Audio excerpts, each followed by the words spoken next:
यहाँ बोर्ड में ध्यान होना चाहिए, ठीक है। -7x। अब बताओ दो संख्या ढूंढना पड़ता है, कौन सा वो दो संख्या है जिसको गुना करने पर 18 आएगा जी? 9 दूनी 18। चलिए 9 दूनी 18। और अगर 9 और 2 में हम लोग 9 और 2 को माइनस प्लस करें तो क्या आएगा? 7। 9 में 2 घटाना पड़ेगा, लेकिन कैसा घटाएंगे कि माइनस में 7 आ जाए? माइनस में 9 और प्लस में x के रूप में है ये। Very good. इसका मतलब 6x² को लिखेंगे और ये -3 को उतार देंगे और इसके जगह में इसको लिखना पड़ेगा -9x और प्लस में 2x, यही लिखना पड़ेगा जी।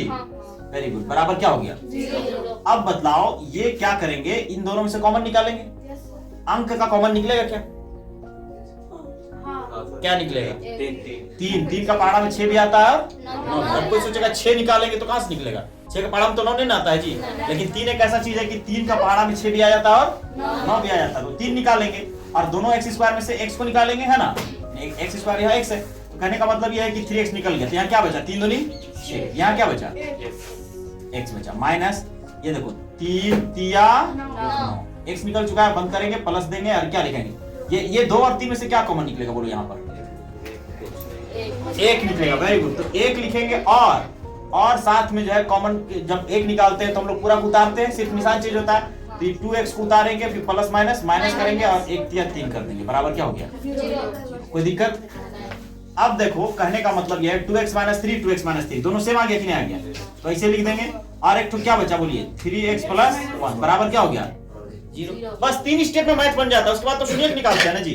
शून्य निकालने का मतलब क्या है कि 2x - 3 बराबर 0 कर देंगे, नहीं समझे? तो 2x बराबर क्या हो जाएगा? प्लस में 3, तो x बराबर क्या हो जाएगा? 3/2 होगा कि नहीं होगा?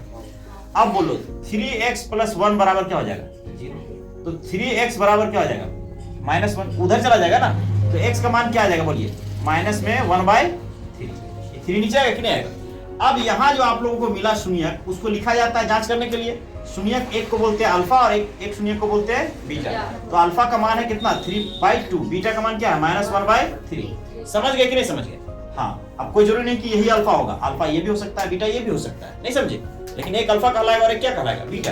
अब इसी में आप याद रखिए ए बी सी का मान भी लिखते हैं। चलो जल्दी जल्दी बतलाओ भाई, ए का मान कितना होगा? अर्चना बताओ। 6। बी का मान बताओ जल्दी से। 7 है, -7 में है, बहुत ही खराब कर दोगे तुम लोग। सी का नाम बोलो। -3। Very good. चलिए तो ए बी सी लिख दिए। उसके बाद सीधा सीधा हम लोग क्या करेंगे?